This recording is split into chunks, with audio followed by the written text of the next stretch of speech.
आक्रमण में मृत्युवरण करथिबा व्यक्ति परिवार को भेटिले संसद और विधायिका। हिंदोल उपखंड में दिनकू दिन हाथी आक्रमण में मृत्यु संख्या बढ़िबार चलुथिबा नहीं सबु महल में असंतोष प्रकाश पाई।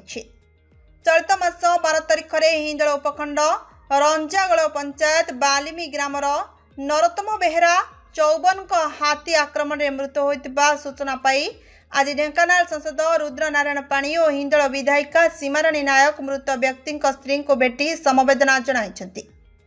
मृत व्यक्ति घरे केवल तांको विधवा पत्नी थिबा बेले वन विभाग तरफ तुरंत समस्त सरकारी सहायता राशि जोगाई देबा पई सांसद श्री पाणी वन विभाग अधिकारी आलोचना करथिले।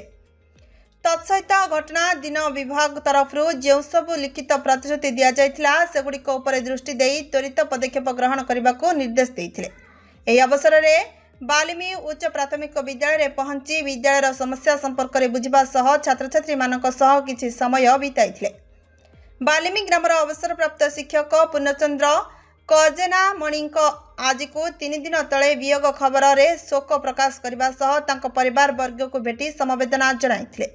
एही अवसर में संसद प्रतिनिधि सुशांत पति, हिंदोल ब्लॉक उपाध्यक्ष वरुण सर, रंजागड़ सरपंच रमेश विश्वाल, कारंदा सरपंच दुष्मत नायक, बाबंध बीजेपी मंडल सभापति प्रबोध प्रधान, पारिकुला सभापति रवीन बारिक, पूर्वतन मंडल सभापति बाबंध अशोक राउत, संपादिक प्रशांत कुमार जेनामणि समेत शताधिक बीजेपी कर्मी सामिल होइथिले।